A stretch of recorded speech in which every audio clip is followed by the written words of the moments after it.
जय माँ काली। ओम क्रीं कालिकायै नमः। नारियल चढ़ाने का नियम ये कब से शुरू हुआ, कब से आरंभ हुआ, भंडारा कब से आरंभ हुआ, माता रानी का जगराता कब से आरंभ हुआ, इसका महत्व क्या है, आज हम इस बारे में जानेंगे। तो दिल्ली के नरेला गांव के पास में एक नंदू नंदलाल करके रहा करते थे। ये मूर्तिकार थे, मूर्तियाँ बनाया करते थे और मिट्टी के बर्तन बनाया करते थे। तो मिट्टी के बर्तन बना करके उन्हें बेचा करते थे और उनकी बहन जो है, उनकी बहन और ये रहा करते थे, बड़ी गरीबी परिस्थितियों में अपना गुजारा किया करते थे। तो एक बार ये खेत जाते हैं और खेत में ये खुदाई कर रहे होते हैं। तो जब ये भूमि खोद रहे होते हैं तो वहाँ पर इन्हें माता रानी की बहुत सुंदर प्रतिमा दिखाई देती है, जो कि मिट्टी की प्रतिमा होती है, पीतल की प्रतिमा होती है और शेर पर विराजमान होती हैं माँ। तो जब ये दिखाई देता है उनको, तो वो जो वहाँ जिनका खेत होता है उनको जाकर वो बताते हैं कि आपके खेत में एक बहुत बड़ा खजाना मिला है, बहुत बड़ा खजाना निकला है। तो वो सभी भाई, 8 भाई होते हैं वो, और 8 भाई अपने साथ में जितने उनके सेवक हैं उन सबको लेकर ऐसे 28 लोग वहाँ पर, जिस खेत में ये खुदाई कर रहे होते हैं, वहाँ पर ये पहुँच जाते हैं कि कौन सा खजाना निकला है, हम भी देखें। तो जब ये वहाँ पर जाते हैं और जैसे ही माता रानी की बहुत सुंदर प्रतिमा ये देखते हैं तो उसको निकालने की कोशिश करने लगते हैं प्रतिमा को, पर माता रानी की वो प्रतिमा किसी से भी उठती नहीं है। तो उनके जो बड़े वाले भाई होते हैं तो वो कहते हैं कि ये किन्हें मिली है, किनको दिखाई दी है प्रतिमा। तो वहाँ पर सभी लोग कहते हैं कि ये नंदू को दिखाई दी हैं। तो बोलते हैं ठीक है, फिर नंदू कोशिश करेंगे। तो नंदू वहाँ पर उनको बोला जाता है कि नंदू आप निकालिए। तो नंदू जब वहाँ पर उन प्रतिमा को निकालते हैं तो वो निकल जाती है उनके हाथ से। अब जो उनके बड़े भाई बोलते हैं कि क्योंकि आपके हाथ से निकली हैं तो आप ही इनको अपने घर लेकर जाइए।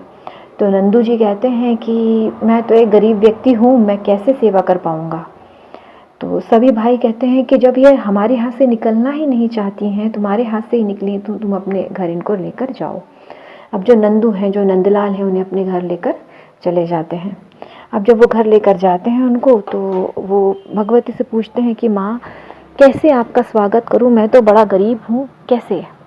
तो वो बोलते हैं माँ को कि काहे से माई तेरा आंगन लिपावा और काहे से चौक पुरावा। तो वो बाद में बोलते हैं कि गोबर से, हरे हरे गोबर माई तेरा आंगन लिपावा, तेरा अंगना लिपावा, और गज मोतियों हाथी दास से चौक पुरावा। तो वो गोबर से, जिस स्थान पे माता रानी को रखना होता है, वहाँ गोबर से बहुत अच्छे से लिपवा के, वहाँ जो हाथी दांत के मोती मिला करते थे पहले, तो हाथी दांत के मोतियों से वो वहाँ पर चौक पुरवा देते हैं और चौक पुरवा के बहुत अच्छे से वो माता रानी का स्वागत करते हैं, माता रानी को वहाँ विराजमान करते हैं। रोज माता रानी की सेवा वहाँ आरंभ हो जाती है, उनको अलग अलग भोग लगाया जाता है, उनकी सेवा की जाती है। तो धीरे धीरे वहाँ भीड़ जमना इकट्ठी हो जाती है, क्योंकि जिस स्थान पर भक्त, जिस स्थान पर साधक अपनी सच्ची भावना से भगवान को पुकारता है, भगवान की पूजा करता है, वहाँ भगवान, वहाँ भगवती स्वयं विराजमान हो जाती हैं और अपनी उपस्थिति का एहसास कराने लगती हैं। तो वहाँ धीरे धीरे लोग सब्जियाँ, अन्न इत्यादि चढ़ाने लगते हैं। तो जो नंदलाल हैं और भक्त नंदलाल, जो नंदू हैं, वो भक्त नंदलाल कहलाने लगते हैं, सब उनको भक्त नंदलाल कहने लगते हैं। तो जो नंदू हैं, नंदलाल जी हैं, वो कहते हैं कि अब इतना सारा अन्न का मैं क्या करूँगा। तो भंडारा आरंभ करते हैं वो। उस समय से वहाँ जितना भोजन, जितना अन्न, जितनी सब्जियाँ, जितने फल, जितने मेवे आते हैं, जितने मिष्ठान आते हैं, वो सभी बांटे जाने लगते हैं माँ को भोग लगा के। धीरे धीरे उस स्थान का महत्व और वहाँ का जो एक बहुत वहाँ पर प्रसिद्धि जो है वो पूरे वहाँ के शहर में फैलने लग जाती है, उस नगर में फैलने लग जाती है। तो वहाँ के जो नवाब हैं, नवाब काले खां, तो उन तक ये बात पहुंचती है कि एक नंदलाल जी हैं, तो वो तो बहुत पैसे वाले हैं और बहुत रोज़ भंडारा कराते हैं, हज़ारों लोग भोजन कर रहे हैं, लाखों लोग जा रहे हैं। तो वो जो काले खां बोलते हैं कि अपने सेवकों को कि जाओ, जब इतना पैसा है तो कर वसूलो उनसे। तो अपने सेवक को भेजते, सेवक आते हैं नंदलाल जी के पास में, बोलते हैं आप कर दो। तो नंदलाल जी तो बड़े भोले भगत, तो वो कहते हैं कि मैं कर कहाँ से दूंगा, ये जो पैसा आ रहा है, ये जो अन्न आ रहा है, ये मेरा तो है ही नहीं, ये तो कोई दूसरे दे रहे हैं, मैं तो केवल करवा रहा हूँ, तो मैं कर तो नहीं दे सकता। तो उनको जो राजा के जो सैनिक होते हैं वो पकड़ के ले जा लेते हैं राजा जी के सामने, और राजा जी बोलते हैं तुम्हारे पास इतना पैसा, इतना भोजन करा रहे हो तो कर दो। तो नंदलाल बोलते नहीं, कर तो मैं दूंगा नहीं, क्योंकि वो मेरा पैसा है नहीं, वो तो सब मेरी भगवती का, मेरी माई का है। तो राजा जी बोलते हैं ये तो बहुत बदतमीज है, इनको शूल वाले पिंजड़े में बंद कर दिया जाए। अब शूल वाला पिंजड़ा यानी आसपास में उस पिंजड़े में निकले होते हैं कांटे। तो जब उनको पिंजड़े में डाला जाता है तो वो माता रानी से बड़े भोले भगत रात में बोलते हैं, मैं तो पहले ही ठीक था, मिट्टी के बर्तन बनाता था और बाजार में बैठ के बेच के उसको खुशी से जीवन जीता था। आपकी सेवा करी तो देखो ये क्या हो गया, अब मुझे निकालो यहाँ से। तो माता रानी रात को जो काले खां है नवाब काले खां के शयन कक्ष में माँ गई और छोटी सी कन्या के रूप में, छोटी सी कंजक के रूप में गई, और उसका जो पलंग है जिसपे वो सो रहा होता है उसको एक हाथ से उठा के माँ ने पलट दिया। अब ये दब गया पलंग के नीचे और माँ को बोलता है, कौन है तू, इतनी छोटी सी, तेरे अंदर इतनी ताकत, इतनी शक्ति। तो माता रानी बोलती है कि मेरे जिस भक्त को तूने पिंजड़े में बंद कर दिया है उसको तू निकाल दे, बाहर निकाल दे, नहीं तो अभी तो तेरा पलंग मैंने पलटा है, तेरा तख्त पलट के मैं रख दूंगी। अब ऐसे कह के माता रानी तो अंतर्ध्यान हो जाती हैं। अब जो काले खां हैं उनके जो सेवक हैं उनको वो आवाज़ दे रहे हैं जोर जोर से। अब सेवक आते हैं, दरवाज़ा बंद है बाहर से। अब दरवाज़ा तोड़ कर अंदर आए तो वो देखते हैं कि नवाब साहब नीचे पड़े हुए हैं, दबे हुए हैं। बड़े मुश्किल से उनको निकाला जाता है। तो वो तुरंत दौड़ते हुए जाते हैं और पहले ये आदेश देते हैं कि पहले तो ये भगत को निकालो पिंजड़े से। अब जब भगत को निकाला जाता है, नंदलाल जी को, भक्त नंदलाल जी को, तो राजा जी उन्हें स्वयं घोड़े पे बिठा के पैदल चल रहे हैं, हाथ में अशर्फियों का थाल लेके चल रहे हैं और बोलते हैं तेरी माता रानी के दर्शन तो करा। तो नंदलाल जी के यहाँ जाकर वो माता रानी के दर्शन करते हैं और उनको वो थाल भेंट करते हैं अशर्फियों से भरी हुई। तो नंदलाल जी पूछते हैं कि ऐसा क्या हो गया नवाब साहब की रात भर में आपने मुझे बाहर निकाल दिए और उल्टा मुझसे कर लेने के लिए बुलाए थे, मुझे ही कर दे रहे हैं। तब राजा जी सारी कथा बताते हैं कि एक छोटी सी कन्या आई रात को, ये बोली तो तेरे घर में तो स्वयं महाशक्ति विराजमान है, तो तू उनकी सेवा कर और जो भी तुझे मुझसे चाहिए वो मैं तुझे दूंगा। ऐसे करके अब भक्त नंदलाल कहते हैं कि तुमने माँ उस दुष्ट को दर्शन दे दिए, तुमने अपने भक्त को दर्शन नहीं दिए, तो आज मैं रात भर यहाँ जागूंगा और अन्न जल ग्रहण नहीं करूंगा जब तक आप मुझे दर्शन नहीं देंगी। तो माँ बोलती हैं उनको कि तू रात भर मेरा जगराता कर, रात भर तू मेरा भजन गा और तेरी मंडली लगा, मैं तुझे दर्शन दूंगी।